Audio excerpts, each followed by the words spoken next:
안녕하세요. 저는 수도권에 살고 있는 40대 초반의 여자랍니다. 저는 현재 다시 싱글 라이프를 즐기며 인생을 활기차게 살려고 노력하고 있어요. 예전엔 하지 않았던 운동도 시작했는데 익숙하지 않아서인지 너무 하기 싫은 날이 참 많았는데요. 우연히 이곳을 알게 되어 매일 운동하면서 사연 하나씩 들으니까 딱인 거 있죠? 요즘은 제 하루 중에서 운동하는 게 가장 좋아하는 시간이 될 정도랍니다. 저도 만만치 않은 기막힌 사연을 갖고 있어서 고민 끝에 여러분께 들려드리고 싶어 보내보게 되었어요. 그럼 제 이야기를 한번 해볼게요. 재밌게 들어주세요. 저는 30대 후반에 늦은 결혼을 했거든요. 30대 초반까지도 아무 생각 없다가 35살이 되니까 마음이 조급해지기 시작하더라고요. 같이 놀던 친구들도 하나둘씩 다 남자를 만나기 시작하고 말이죠. 그래서 열심히 소개팅을 나가기 시작했어요. 나이가 들수록 소개팅 횟수도 점점 줄어서 나중엔 어디서 남자를 만나야 할지 고민할 정도였답니다. 그냥 혼자 살아야겠다는 생각을 하던 차에 별로 친하지도 않았던 친구가 갑자기 소개팅을 해보라고 해서 아무 기대 없이 나가게 되었는데요. 그동안 만났던 남자들과는 다르게 외모도 멀끔하고 성격도 괜찮더라고요. 제가 사실 소개팅 잘하진 않는데 친구가 정말 괜찮은 분이라고 해서 이렇게 나오게 되었습니다. 근데 정말 나오길 잘한 것 같네요. 근데 공무원이시면 인기 많으실 것 같은데 왜 아직까지 혼자세요? 외모도 40살이라고는 안 믿겨요. 엄청 동안이시네요. 제가 좀 동안이란 소린 듣습니다. 글쎄요. 전 이해심 많은 여자가 이상형인데 아직 그런 여자를 못 만나서 아직 싱글입니다. 근데 민영 씨는 처음 뵈었는데도 참 편한 느낌이 드네요. 이해심 많은 여자라 그때 눈치를 챘어야 하는데 저도 바보 같았던 게 남편이 참 마음에 들어서 잘 보이려고 애를 썼다는 거죠. 솔직히 그때는 제가 만날 수 있는 남자 중에서도 제일 괜찮다고 생각이 들었어요. 어떻게든 놓치고 싶지 않아서 착한 척도 많이 하고 이해심 많은 척도 했죠. 전 한 직장을 오래 다녀서 벌써 팀장 직급이었고 연봉도 남편보다 훨씬 많았어요. 아무래도 공무원이다 보니 월급이 많지는 않았지만 노후가 안정적이니까 지금은 더 버는 내가 더 쓰자는 생각을 했었답니다. 그렇게 6개월이란 짧은 기간을 연애를 하고 바로 결혼으로 진행이 되었으면 하는 생각이 들더라고요. 그러던 차에 남편도 저에게 은근슬쩍 결혼 얘기를 꺼냈죠.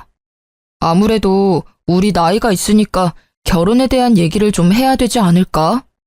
자기는 나랑 왜 결혼하고 싶어? 내가 나이가 좀 있는데 자기 부모님 마음에 들까 걱정이네. 난 너무 어린 여자는 싫어. 서로 비슷한 나이여야 이해도 잘해주고 어떤 상황이든 같이 헤쳐나갈 수 있어야지. 우리 부모님은 내가 좋다고 하면 무조건 허락하실 거야. 걱정하지 마. 그렇게 처음으로 시부모를 만나게 되었는데요. 회사 중역들 사이에서 프레젠테이션 할 때도 떨지 않는 제가 너무나 긴장이 되더라고요. 하지만 걱정과는 다르게 참 점잖고 좋으신 분들이라는 생각이 들었어요. 우리 아들이 40이 돼서도 장가갈 생각을 안 하길래 내심 걱정을 했는데 이렇게 참한 아가씨를 데려오려고 그랬나 보네. 민영이가 은근히 걱정을 많이 하더라고. 봤지? 우리 부모님 다 좋아하실 거라고 했잖아. 아유, 당연하지. 난 시집살이며 그런 거 할 생각도 없으니까 너희 둘만 잘 살면 된다. 집에 자주 찾아오지도 말고. 우리 아들이 공무원 시험 본다고 준비를 오래 했고 취직하고 나서는 우리 생활비도 주느라 돈을 많이는 못 모았다. 우리도 결혼 자금을 넉넉하게 대줄 형편은 못 된다. 너희 둘이 지혜롭게 생각해서 준비했으면 한다. 아, 네. 그 부분이라면 걱정 마세요. 제가 직장 생활을 오래 해서 모아둔 돈도 좀 있고요. 결혼식도 소박하게 하려고 해요. 아유, 아주 이해심 많고 착한 며느리를 만났네. 내가 말년에 복이 넘치나 보다. 순조롭게 상견례까지 마치고 결혼 준비도 제가 거의 주도해서 진행했어요. 아무래도 남편이 공무원 준비하고 그러느라 세상 일 돌아가는 거나 물건을 잘 구매하는 방법 같은 것도 모르더라고요. 전 워낙 그런 거에 빠삭하고 회사 지원받아 가전도 할인받아 살 수 있어서 제가 거의 다 혼수를 준비했죠. 번갯불에 콩 구워 먹듯이 치르고 신혼집까지 서로 직장이 가까운 곳으로 운 좋게 빨리 구할 수 있었답니다. 결혼 못할 것 같았던 딸이 공무원 사위를 데려오니 친정 부모님도 아주 양팔 벌려 환영하시는 분위기였고요. 그렇게 많은 사람들의 축복을 받으며 결혼 생활을 시작했어요. 그때까지만 해도 나도 남들처럼 이쁜 아기도 낳고 행복한 결혼 생활을 할 수 있을 거란 기대에 부풀었죠. 말 그대로 몇 달간의 허니문 기간을 딱 지내고 나니 현실이 밀려오기 시작하더라고요. 결혼하고 세 번째 남편의 월급날이었나? 집에 온 남편이 말을 꺼내더라고요. 난 공무원 시작했을 때부터 부모님한테 100만 원씩 드렸어. 지금도 그러고 있고. 내가 미리 말해두는데 난 무조건 부모님한테 100만 원씩 드려야 돼. 내가 안 드리면 생활하실 수가 없어. 월급이 얼마나 된다고 그렇게 많이 드려? 아버님도 경비 일 하시잖아. 그걸로 얼마나 버신다고 그래. 암튼 이건 절대 양보 못해. 무조건 100만 원씩 드려야 돼. 우리 친정은 용돈 안 드리잖아. 근데 시댁만 그렇게 드리는 건 좀 공평하지가 않잖아. 50만 원으로 줄이면 안 돼? 아니, 내가 내 월급에서 드린다는데 왜 그래? 자기 돈 갖다 쓰는 것도 아니잖아. 내가 안 드리면 생활이 안 되셔. 자기가 이해를 해줘. 이제 결혼했고 우리는 부부잖아. 네 돈 내 돈 하는 게 의미가 있어? 같이 돈 모아서 집도 옮기고 아기 키울 생각도 해야지. 아, 답답하네. 아직 아기도 없는데 벌써부터 걱정이야. 자기 이해심 많잖아. 이건 진짜 이해해줘야 돼. 그럴 수 있지? 이 일로 며칠을 다퉜지만 남편은 절대 주장을 굽히지 않더라고요.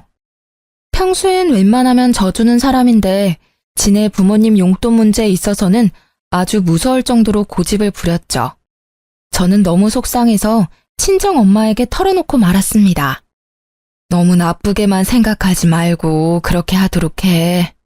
2명이서 사니까 바깥 사돈 월급만으로 부족할 수 있지. 우리야 용돈 필요 없으니까 우리 줄 용돈까지 시댁에 드린다고 좋게 생각하고 남편이랑 화해하고, 응? 엄마가 그렇게까지 말해주니 마음이 좀 풀리기도 하고 친정 부모님께 죄송스럽기도 하고 여러 가지 감정이 들었죠. 결혼한 지 얼마 되지도 않았고 결국 남편을 이해해주기로 했답니다. 근데 남편 월급에서 100만 원 빼고 보험료 빼고 뭐 빼고 하면 남는 돈이 별로 없는 것 같더라고요. 처음엔 생활비라고 돈을 주더니 액수가 점점 줄더라고요. 제가 군말 안 하고 그냥 받으니까 괜찮다고 여겼는지 어느 달은 기막히게도 20만 원을 주는 거 있죠?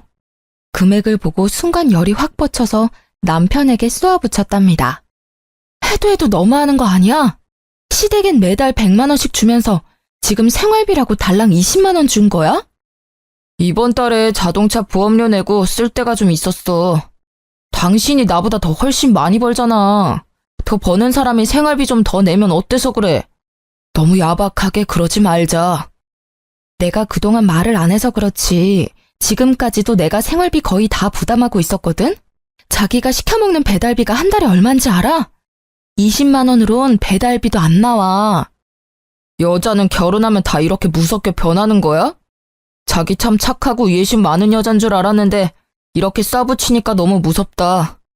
나 공무원이잖아. 노후에 연금 나오면 다 자기 줄게. 지금은 더 버는 자기가 좀 더 내. 노후는 내가 책임지면 되잖아. 말다툼 할 때마다 노후엔 지가 책임진다는 말을 하면서 거들먹대는데 슬슬 꼴 보기가 싫더라고요. 솔직히 연금 나오는 게 얼마나 된다고 저러는지 제가 들고 있는 개인연금이 더 많이 나올 것 같은데 말이죠. 같이 있으면 더 행복하려고 한 결혼인데 어째 혼자 살 때보다 생활이나 심적으로나 쪼들리니까 이게 맞나 싶더라고요. 그러던 어느 날 시모가 저녁에 신혼집으로 찾아온다고 연락을 해왔죠. 그래서 부랴부랴 퇴근을 해서 아파트 앞에 가보니까 시모가 벌써 와서 팔짱 딱 끼고 현관문 앞에 서 있더라고요. 어머니 오신다고 며칠 전에 연락 좀 해주시죠. 일부러 그랬다. 그래야 평소에 어떻게 해놓고 사는지 좀 보지. 그 말을 들으니까 좀 벙찌더라고요. 그래서 대답도 못하고 일단 집으로 같이 들어갔어요. 아무리 맞벌이라고 해도 네가 안주인인데 집을 좀 깨끗하게 해놔야지. 청소기는 언제 돌렸니? 이 바닥에 머리카락 쌓인 것 좀 봐. 손에 한 움큼 잡힌다. 아, 죄송해요. 평일엔 너무 바빠서 못하고요. 주말에 몰아서 다 하고 그래요. 아유, 요즘 애들은 아주 편하게 산다니까. 근데 보통 지금 들어오니? 그럼 저녁은 언제 차려서 먹어? 아, 오늘은 좀 일찍 끝내고 온 거고요. 평소엔 정수 씨 혼자 차려 먹거나 배달 시켜 먹고 그래요. 뭐? 남편 밥도 안 챙겨줘? 너 그러려고 결혼했니? 우리 아들은 내가 아침도 삼첩반상으로만 차려줬는데 오늘은 너네 냉장고 검사 좀 하러 왔다. 기본적인 요리 실력이 있는지 말이다. 그런데 배달 시켜 먹는다고 하니 안 봐도 뻔할 뻔짜구나. 어머니, 제가 더 일찍 나가고 더 늦게 끝나는데 어떻게 밥을 해줘요? 더 여유로운 사람이 하는 거죠. 정수 씨는 정시퇴근이지만 전 정시퇴근 절대 못해요. 일이 많이 바쁘다고요. 시모는 혀를 끌끌 차며 어느새 냉장고를 들여다보고 있더라고요. 이게 뭐야? 텅텅 비어있을 줄 알았는데 뭐가 이렇게 많아? 어머, 이건 전복 아니야? 과일도 비싼 걸로만 사 먹네. 넌 요리도 안 한다는 애가 냉장고엔 뭐가 이렇게 꽉 찼어? 아, 친정어머니가 가끔씩 오셔서 채워주고 가세요. 제가 먹을 시간 없다고 그래도 그러시네요. 아유, 아까워라. 예, 그럼 내가 이거랑 이 전복이랑 이거 한우랑 또 이건 뭐니? 망고. 그래, 이것도 좀 가져가마. 어차피 너 먹을 시간 없다며. 니네 엄마 왔다 가면 정수한테 전화하라고 해야겠네. 아, 가져가셔도 되는데 정수 씨도 잘 먹어서요. 전부 다 가져가시는 건 좀 그런데요. 엄마도 저희 먹으라고 주셨고. 어차피 니네 엄마가 늘 채워놓는다며. 먹을 거 없다고 전화하면 되잖아. 들어보니 너희 집이 우리보다 더 여유 있다고 그러던데 니네 아버지가 대기업 간부였다며? 그럼 이 정도는 괜찮아. 근데 어머니, 호칭이 좀 그렇네요. 니네 엄마라고 하시니까 듣기 좀 그래요. 자제 부탁드릴게요. 그리고 제가 한번 말씀드리려고 했는데요. 용돈 말인데요. 정수 씨 월급도 적은데 100만 원은 많지 않나 싶은데 좀 줄이면 어떨까요? 뭐? 내가 오냐오냐 해줬더니 시어머니가 아주 우스워 보이니? 호칭이 어쩌고 용돈이 어째? 네가 주는 것도 아니고 내 아들이 주는 건데 왜 네가 이래라 저래라야? 그리고 우리 아들이 혼자 벌 때도 그만큼 줬는데 따지고 보면 이젠 둘이 벌고 네가 돈을 더 잘 번다면서 그럼 용돈을 더 올려줘야 되는 거 아니니? 난 그렇게 생각하고 있었는데 넌 오히려 용돈을 줄인다 이거니? 제가 용돈 얘기를 꺼내자 시모의 눈빛부터 표독스럽게 변하면서 저한테 쏘아붙이는데 너무 당황스럽더라고요. 저도 할 말은 하고 살아야 되는 성격인지라 그래도 조심스럽게 얘기를 꺼냈던 건데 시모는 아주 예민하게 반응하더라고요. 저는 더 이상 얘기를 이어갔다간 더 안 좋아질 것 같아서 일단 대꾸하지 않았어요. 시모가 혼자 궁시렁대면서 계속 씩씩거리는데 참 어떻게 반응해야 될지 모르겠더라고요. 시모는 저를 한번 쏘아보더니 기어이 냉장고 음식들을 바리바리 싸가지고 현관문을 나서더라고요. 네가 먼저 말을 꺼냈으니까 나도 다시 한번 말하마. 니네 둘이 보니까 단돈 50만 원이라도 더 올려서 줄 생각을 해봐라. 우리는 니네 부모처럼 여유롭지가 않아. 자식들이 안 도와주면 누가 돕니? 나이 많아서 세상 이치 잘 알 줄 알았더만 생각하는 거 하고는 참나. 이날 시모의 다른 얼굴을 봤다고 해야 될까요?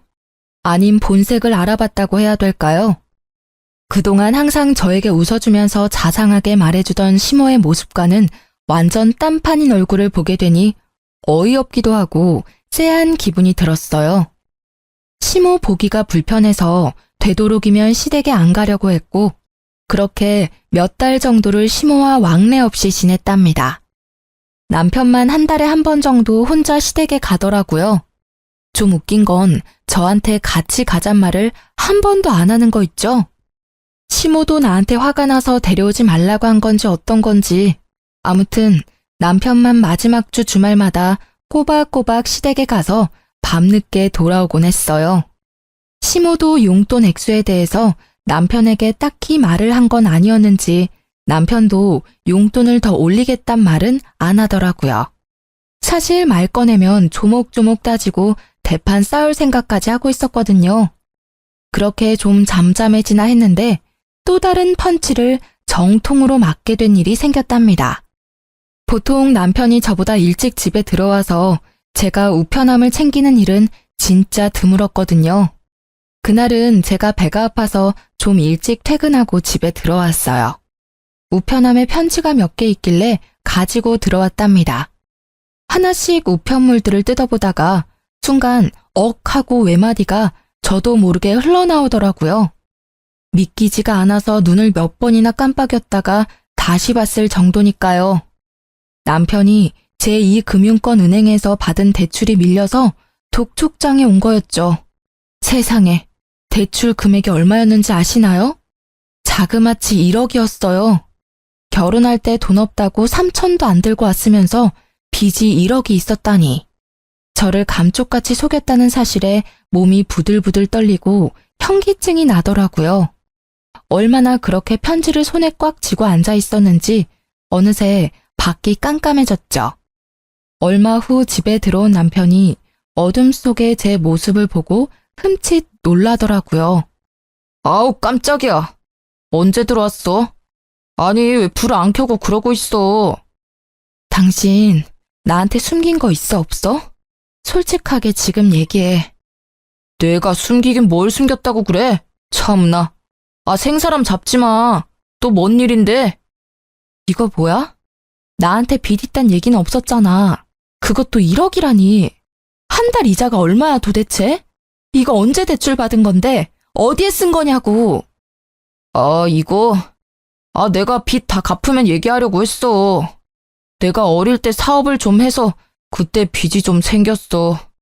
미리 말 못한 건 미안한데 다 내 월급으로 갚고 있는 거니까 굳이 말 안 해도 되겠다고 생각했어. 그러고 보니까 시댁에 100만 원 주고 이거 이자 갚느라 생활비를 한 푼도 안 줬구나. 당신 부모님은 당신이 1억이나 대출받은 거 알고 있어? 내 말 좀 들어봐. 내가 그래서 정신 차리고 공무원 됐잖아. 당신이 이제 알게 돼서 말인데 이왕 이렇게 된 거 당신이 이자 좀 내주면 안 될까? 사실 몇 달 동안 이자를 못 냈거든. 부부라는 게 뭐야? 서로 어려울 때 도와야지. 우리는 한 배를 탄 사람들인데 이 빚만 같이 갚아주면 내가 당신 노후는 딱 책임질게. 그놈의 노후. 진짜 개풀 뜯어먹는 소리 하고 있네. 이거 1억 당장 해결해. 당신 부모님한테라도 돈 받아서 빚 갚아. 해결 안 되면 난 더 이상 당신이랑 못 사니까 그렇게 하라. 저는 대충 짐을 챙겨서 근처 호텔로 가버렸어요. 남편 꼴을 더 이상 보고 싶지도 않았고 그렇다고 친정에 갈 수도 없었으니까요. 남편은 매일같이 전화에 대고 문자를 보냈지만 철저하게 무시해버렸죠. 3일째 되니까 시모 귀에도 흘러들어갔는지 시모가 전화를 계속 해대더군요. 넌 왜 이렇게 전화를 안 받니? 지금 시험이 무시하는 거야? 하긴 남편도 개무시해서 집도 나가버리는데 시부모야 얼마나 쉬워 보일 거야. 정수 씨한테 듣고 전화하신 거 맞아요? 왜 어머니가 화를 내세요? 빚이 1억이 있는데 저를 철저하게 속인 거잖아요. 어머님은 알고 계셨어요? 그래, 알고 있었다. 아니 지금 공무원 돼서 성실하게 갚고 있으면 됐지. 뭘 그거 가지고 바가지를 긁어대? 아주 하는 짓이 10대보다 못해. 지 맘에 안 든다고 가출이나 해버리고 말이야. 그리고 막말로 네가 어디 가서 우리 정수 같은 애랑 결혼할 수나 있었어? 나이는 많아도 우리 정수한테 잘할까 해서 결혼시켰더니 아주 성격이 개차반이야. 남편이 뭐라든 밀어줄 수 있어야지, 여자가. 지금 말 너무 심하게 하는 거 아시죠?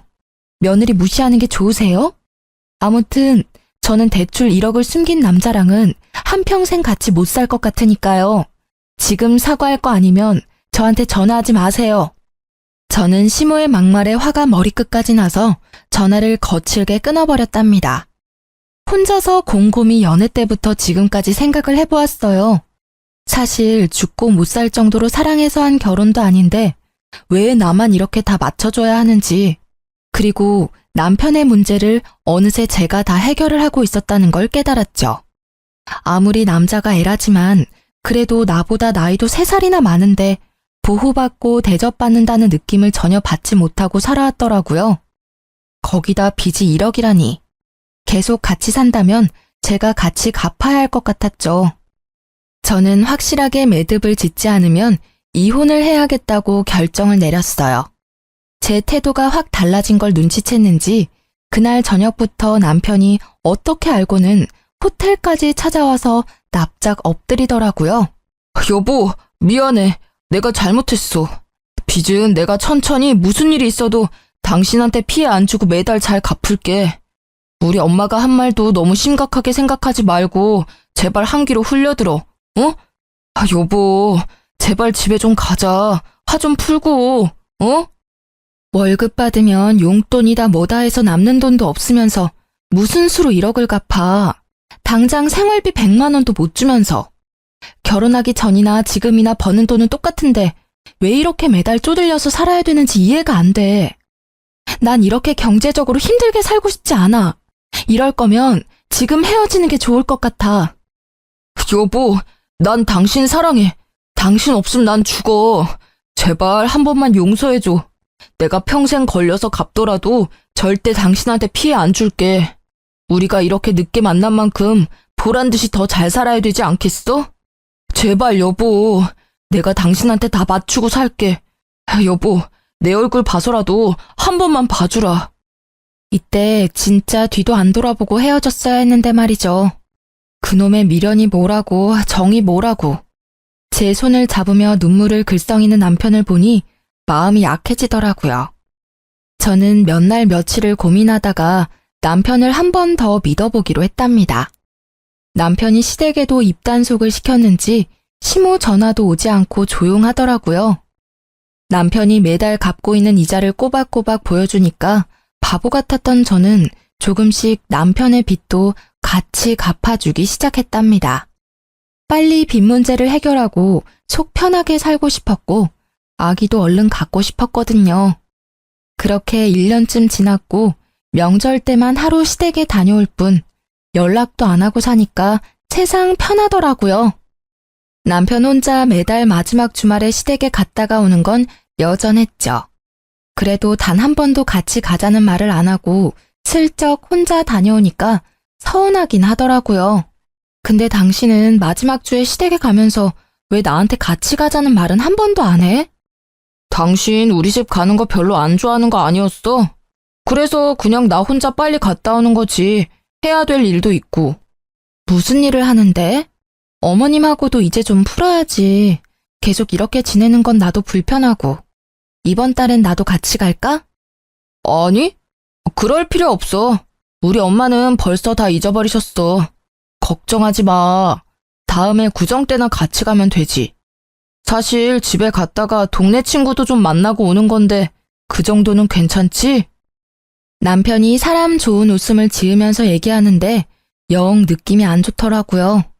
뭔가 숨기는 것처럼 쎄하다고 할까요? 빚 문제로 이미 남편에 대한 믿음을 잃어버린 저는 뭔가 이상한 낌새를 받았죠. 동네 친구를 만난다니 바람이 난 것 같기도 하고 또 무슨 일을 벌이는 건 아닐지 의심이 되더라고요. 그래서 마지막 주말에 남편이 시댁에 갈 때 몰래 따라가 보기로 마음을 먹었답니다. 드디어 기다리던 날이 다가왔어요. 이른 아침에 남편이 어김없이 시댁에 간다며 나가더라고요. 저는 마트에 장 보러 간다고 남편과 같이 주차장까지 나가서 남편을 배웅하고 곧바로 제 차를 끌고 남편 뒤를 쫓아갔답니다. 30분쯤 달려서 시댁 앞에 서더라고요. 남편이 집으로 들어갔는데 5분도 안 돼서 시부모와 남편이 같이 나오는 게 아니겠어요? 셋이서 남편 차를 타고 어디론가 가더라고요. 저도 간격을 두고 부지런히 남편 차를 쫓아갔는데 무려 2시간쯤 걸려 도착한 곳은 강원도의 어느 인적 드문 산기슭 동네였어요. 지금도 무슨 동네인지는 전혀 모르겠어요.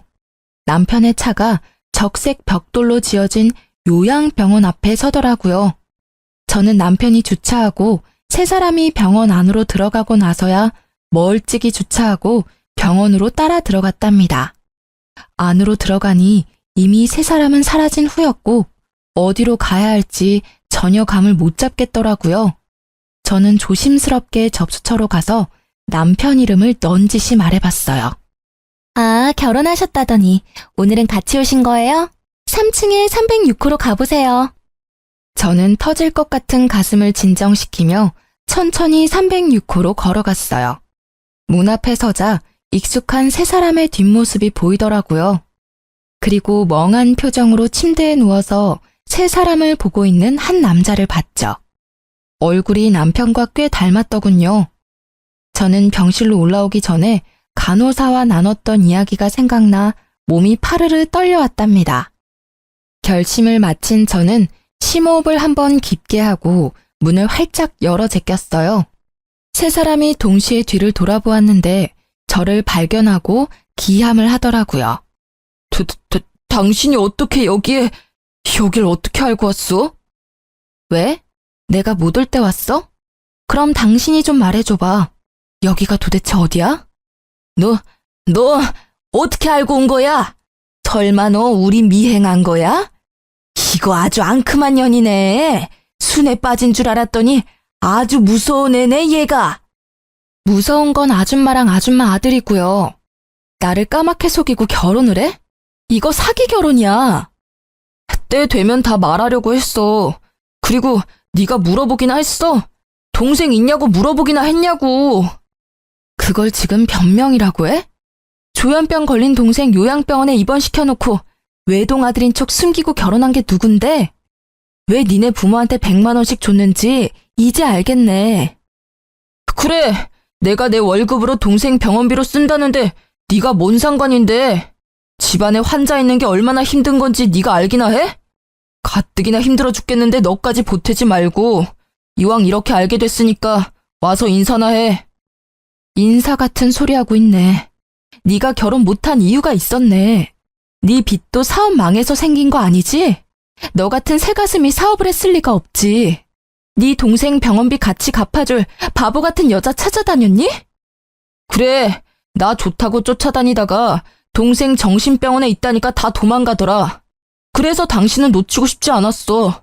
그래서 어쩔 수 없이 말 못한 거야. 아이고, 불쌍한 우리 아들.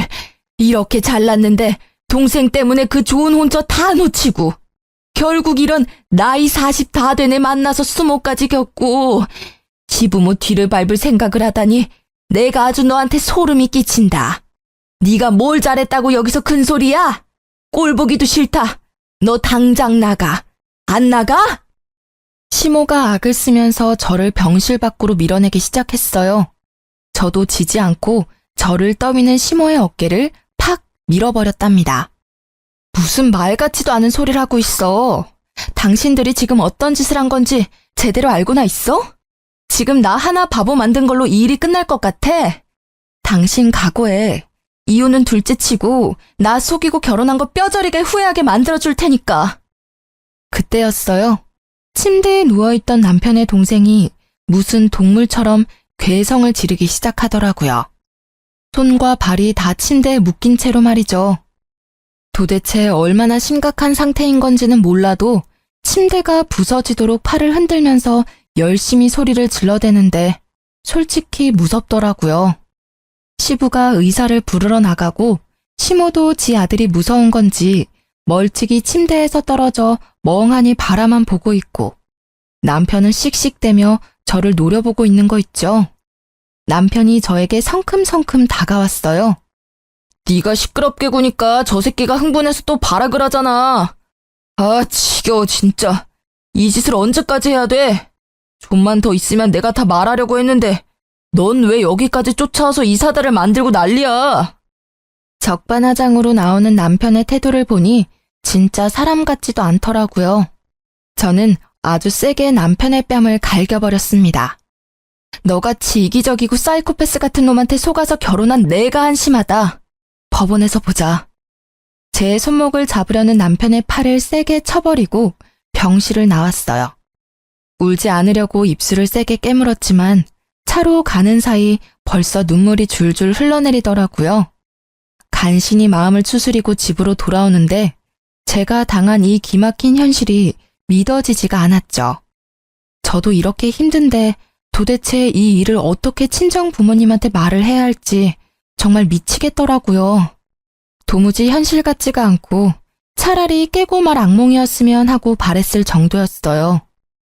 당장 회사에 출근할 힘도 없어서 일단 며칠 정도 휴가를 내고 친정 부모님한테 말도 못하고 혼자 끙끙대며 알아 누웠어요. 남편은 겁이 난 건지 다 끝났다고 생각을 한 건지 집에 콧배기도 안 비치더군요. 그렇게 며칠이 지나고 저는 마음을 추스리고 친정으로 갔답니다. 처음에 말 꺼내기는 어려웠지만 한번 시작하니 폭포처럼 그동안 참았던 말들이 다 튀어나오더라고요. 눈물을 펑펑 흘리며 부모님께 모든 사실을 털어놓았죠. 부모님은 다 듣고 나신 뒤에도 한참을 아무 말도 없으시더라고요.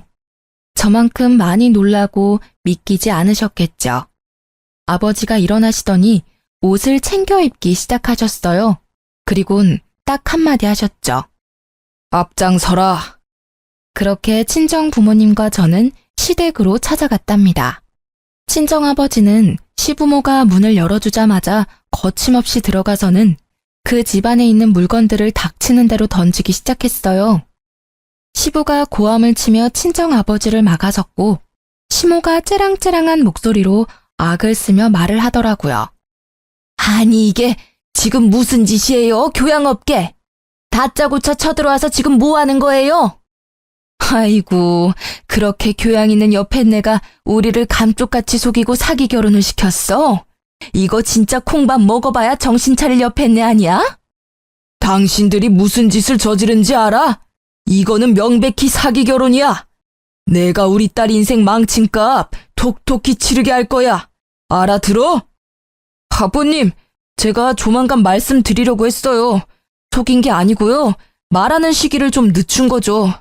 그리고 아버님이 정신적으로 아픈 가족 돌보는 게 얼마나 힘든 건지 아십니까? 예? 그것도 이해 못 해줍니까?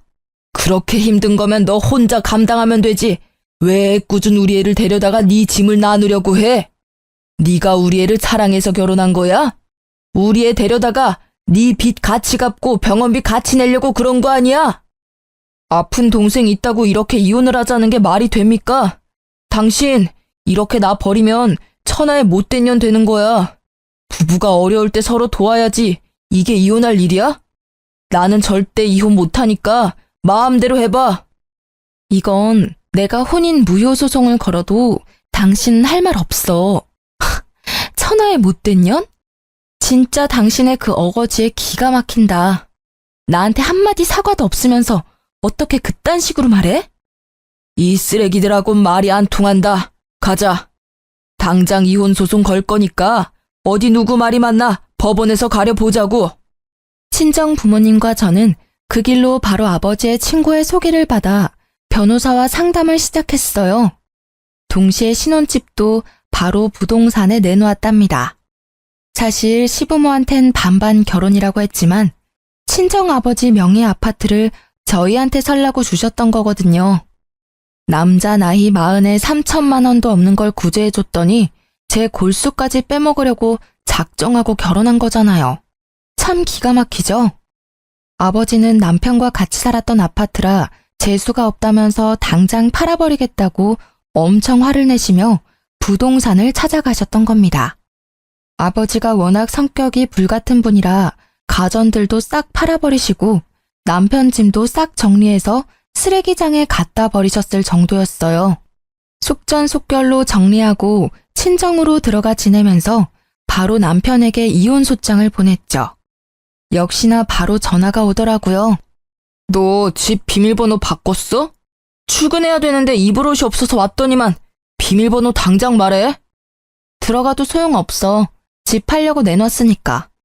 당신 짐도 싹 갖다 버렸으니까 옷 없으면 새로 사 입던지. 어차피 좋은 옷들도 아닌데. 너 진짜 미친 거 아니야? 왜 내 허락도 없이 내 짐을 갖다 버려? 너 안 그래도 소장 보냈던데 우리 집 팔아버리고 내 짐 버린 것도 다 손해배상 물게 할 거야. 난 절대 이혼 안 해. 넌 내 옆에 붙어 살게 될 테니까 두고 보자. 손해배상? 지나가던 개가 웃겠네. 그리고 내 집 내가 판다는데 당신이 무슨 권리로 이래라 저래라야? 심지어 가정가구도 다 내가 혼수로 해가서 지는 꼴랑 텔레비전 하나 사왔으면서. 앞으론 변호사 통해서만 연락해. 난 더 이상 할 말 없으니까. 지 마음대로 안 되니까 아주 악을 써대는데 짜증나서 전화를 끊어버렸죠. 그리고 법원 판결 날 때까지 일체 연락을 받지 않았답니다. 판결 날 때 그 인간 얼굴 보기 싫어서 가지도 않았고요. 변호사가 다 처리해줘서 참 다행이었죠. 판결이야 당연히 저의 승소였죠. 사기 결혼 수준이었고 생활비도 다 제가 냈고 남편 빚도 제가 같이 갚고 있었으니 위자료로 받아낼 수 있는 최고 수준을 받아낼 수 있었어요. 마음 같아선 그 인간이랑 그 집구석 인간들 모두 사기죄로 감옥에 쳐넣고 싶었지만 이렇게 마무리하기로 했죠. 똥 묻은 손인 거 뻔히 아는데 안 씻고 계속 두고 있으면 뭐하나요? 그냥 내 성에 안 차도 깨끗하게 씻어버리고 끝내고 마는 거죠 뭐. 핸드폰 번호도 바꿔버리고 이참에 회사도 길게 휴가 내버렸죠. 너무 마음의 상처가 크고 충격이 커서 빨리 이겨내고 싶어도 잘 극복이 되지가 않더라고요. 친정 부모님이 시간이 약이라며 옆에서 위로해 주셨지만 저 스스로 이겨내야 한다는 걸 누구보다 잘 알고 있었죠. 그런데 상처가 아물 새도 없이 전 남편 놈이 찾아오기 시작하더라고요. 어느 날 저녁에 친정집 앞에서 술 냄새 풍기며 죽치고 앉아있는 게 아니겠어요? 여긴 왜 왔어? 당장 안 꺼져? 술 냄새. 남의 집에서 웬 추태야. 너 때문에 우리 집 작살났어. 위자료 5천만 원 내느라 우리 부모님 전세집까지 내놓고 원룸으로 쫓겨났다고. 너 하나 집에 잘못 들여서 우리 부모님이 무슨 죄냐? 이거 네가 책임져야 돼. 당장 돈 돌려줘. 여전히 어거지를 잘 부리네. 아직도 네가 뭘 잘못했는지 모르는 거야? 아니면 인정을 못하는 거야? 너한테 속아서 돈 뜯기고 이혼녀된 내 인생은 어떻게 책임질 건데? 5천만 원으로 마무리해준 것도 감사하다고 해야 될 판에 돈을 돌려달라고? 넌 돈 많잖아. 서울에 아파트도 있고 네 월급 나보다 3배나 많고. 내가 동생 문제 말고는 뭔 문제가 있냐? 바람을 폈냐 도박을 했냐? 다른 여자들은 남편한테 맞고도 잘만 붙어 살더라. 아니다. 여보, 우리 다시 시작하자. 우리 가족 문제 말고는 아무 문제 없었잖아. 내가 동생하고 부모님하고 연 다 끊을게. 당신만 나 받아주면 당신만 보고 살게, 여보. 네 가족하고 작당하고 나를 지옥불로 끌고 들어가려고 한 주제에 뭐? 이제 와서 연을 끊어? 개가 똥을 끊겠다. 다시 찾아오지 마. 또 찾아오면 그땐 5천만 원으로 안 끝날 줄 알아. 제가 집으로 들어가려고 하자 전 남편이 무릎을 꿇은 자세로 질질 기어오더니 제 발목을 덥석 잡는 게 아니겠어요? 아무래도 남자 힘이 세다 보니 꽉 잡고 안 놓는데 아무리 발을 구르고 비틀어도 안 빠지더라고요.